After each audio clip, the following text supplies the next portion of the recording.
विभाजन हुआ था वो विभाजन रद्द हो गया।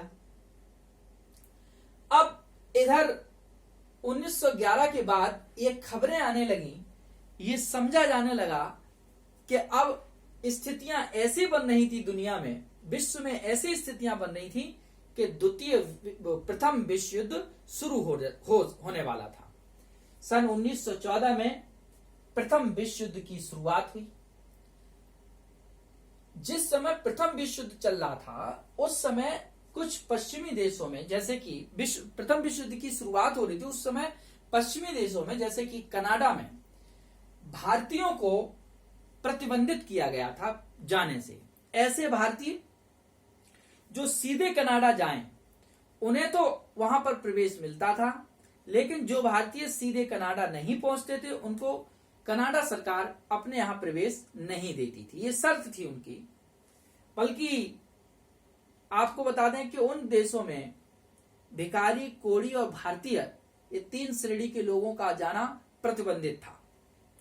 और अगर आना चाहें भारतीय तो उन्हें भारत से सीधे कनाडा जाना होगा। ऐसा हमारे लिए उस समय संभव नहीं था।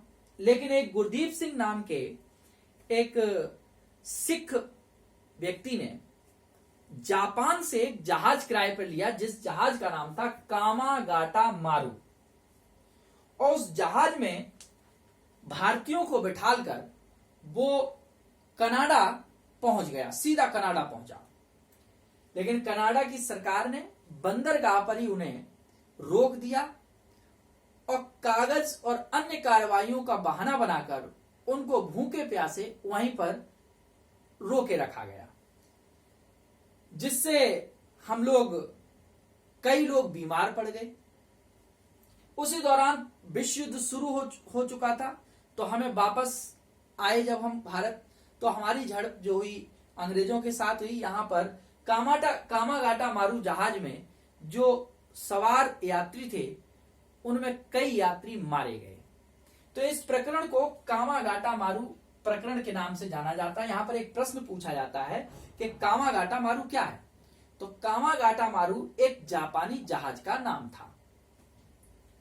सन 1914 के बाद सन 1915 में महात्मा गांधी भारत वापस लौट कर आए।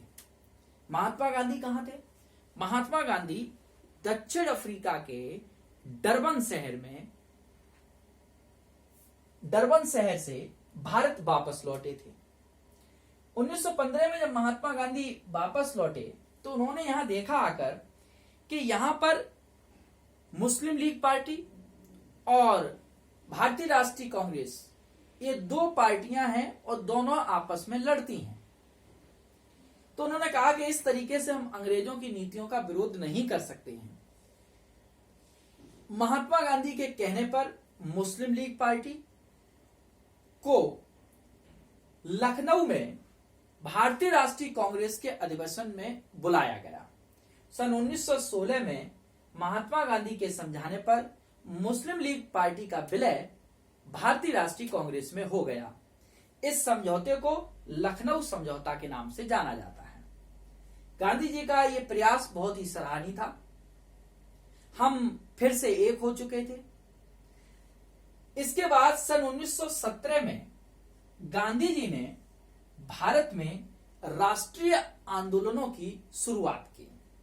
महात्मा गांधी ने पहला आंदोलन बिहार के चंपारण नामक स्थान पर शुरू किया था और चंपारण में किसानों की जो समस्याएं थीं, उन समस्याओं के विरोध में, उन समस्याओं को लेकर अंग्रेजी शासन का विरोध महात्मा गांधी के द्वारा किया गया। चंपारण आंदोलन में महात्मा गांधी सफल हुए।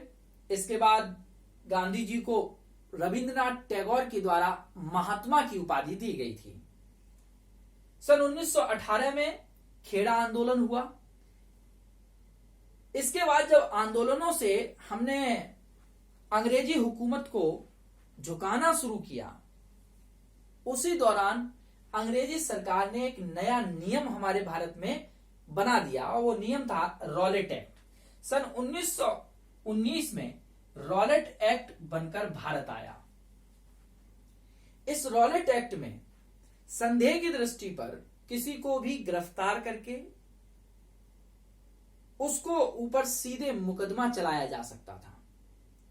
इसीलिए इस रॉलेट एक्ट को बिना वकील और बिना दलील का कानून कहा गया। बिना वकील और बिना दलील का कानून कहा गया। साथ ही साथ भारतीय लोगों ने इस रॉलेट एक्ट का पूरे देश में विरोध किया और इस रॉलेट एक्ट को काला कानून संज्ञा दी। ऐसा ही विरोध जब जगह जगह चल रहा था तो अमृतसर में जलियांवाले बाग में बैसाखी के दिन अपने नेता के गिरफ्तारी के विरोध में एक शांतिपूर्वक ढंग से सभा का आयोजन भी हो रहा था। इस आयोजन पर 13 अप्रैल सन 1919 में जनरल ओ डायर ने इन निहत्थे किसानों पर गोलियां चलवा दी। जलियांवाला कांड के नाम से हम इस घटना को जानते हैं। सन 1919 में ही खिलाफत आंदोलन हुआ और इस आंदोलन में दो मुस्लिम भाई मोहम्मद अली और शौकत अली ने टर्की में अपने खलीफा के अपमान के विरोध में भारत में रहकर अंग्रेजों का विरोध किया था। इस आंदोलन में भारतीय राष्ट्रीय कांग्रेस ने भी पूरा साथ दिया। सन 1920 में महात्मा गांधी ने इस जलियांवाले कांड से आहत होकर अंग्रेजी सरकार के विरुद्ध एक बड़ा आंदोलन शुरू किया, जिस आंदोलन को असहयोग आंदोलन कहा गया। असहयोग आंदोलन 2 वर्षों तक सफलतापूर्वक चला। उसी समय सन 1922 में इन आंदोलनकारियों ने गोरखपुर के, अब तो गोरखपुर में नहीं पड़ता, चोरी चौरा नामक स्थान पर एक सरकारी पुलिस चौकी में आग लगा दी थी, जिसमें कई अंग्रेजी सैनिक मारे गए। इस घटना से आहत होकर गांधी जी ने असहयोग आंदोलन को सन 1922 में वापस ले लिया। तो प्रश्न यहां पर बनता है कि किस घटना के बाद महात्मा गांधी ने असहयोग आंदोलन वापस लिया? तो सन 1922 में चोरी चोरा कांड के बाद महात्मा गांधी ने असहयोग आंदोलन वापस ले लिया था। सन 1923 में महात्मा गांधी के असहयोग आंदोलन को स्थगित करने के निर्णय से नाखुश होकर मोतीलाल नेहरू और चित्तरंजन दास ने कांग्रेस से अलग एक नई पार्टी का गठन कर लिया और उस पार्टी का नाम रखा स्वराज पार्टी। तो प्रश्न ये बनता है कि स्वराज पार्टी की स्थापना किसने की थी? तो मोतीलाल नेहरू और चित्तरंजन दास यानी CR दास, इन दोनों लोगों ने मिलकर कांग्रेस से अलग एक नई पार्टी बनाई सन 1923 में। उसका नाम था स्वराज पार्टी। इसके बाद सन 1928 में वल्लभ भाई पटेल के द्वारा बारदोली के किसानों के हित में एक आंदोलन शुरू किया गया, जिसकी सफलता के बाद वहां की बारदोली की महिलाओं ने वल्लभ भाई पटेल को सरदार की उपाधि दी थी। तो यह प्रश्न बनता है कहां, किस आंदोलन के बाद सरदार की उपाधि मिली? तो बारदोली आंदोलन के बाद वल्लभ भाई पटेल को सरदार की उपाधि दी गई थी। सन 1927 में जब अंग्रेजी हुकूमत ने देखा कि भारत में कई जगह से अंग्रेजी सरकार का विरोध हो रहा है, तो भारतीय सुधारों की बात करने के लिए सन 1927 में साइमन कमीशन की अध्यक्षता में एक आयोग बनाकर भारत भेजा गया। इस 1927 में आए साइमन कमीशन में कोई भी भारतीय सदस्य था ही नहीं।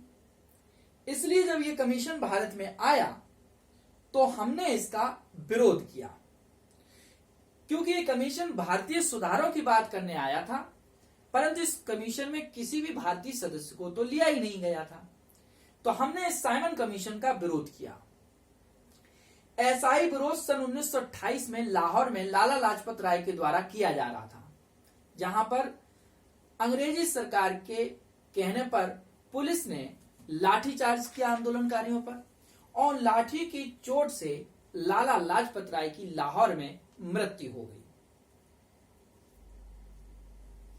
1928 में जब लाला लाजपत राय की मृत्यु हो गई तो 1930 में यह कहा गया कि लंदन में एक गोलमेज सम्मेलन का आयोजन किया जाएगा, जिसमें भारतीयों को भी नेतृत्व कर भारतीय दल को भी आमंत्रित किया गया।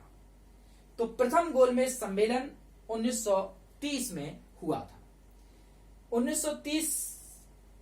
1707 से लेकर 1930 तक की हमने कुछ घटनाओं को एक नजर में पढ़ा। अगले वीडियो में हम 1930 से लेकर और 1950 तक की घटनाओं के बारे में पढ़ेंगे। आपको पसंद आया हो तो इसको लाइक करके इसको सब्सक्राइब करिए और बेल आइकन दीजिए, ताकि आगे आने वाले हमारे वीडियोस की इंफॉर्मेशन, नोटिफिकेशन आपके पास शीघ्रता से पहुंच जाए। Thank you very much.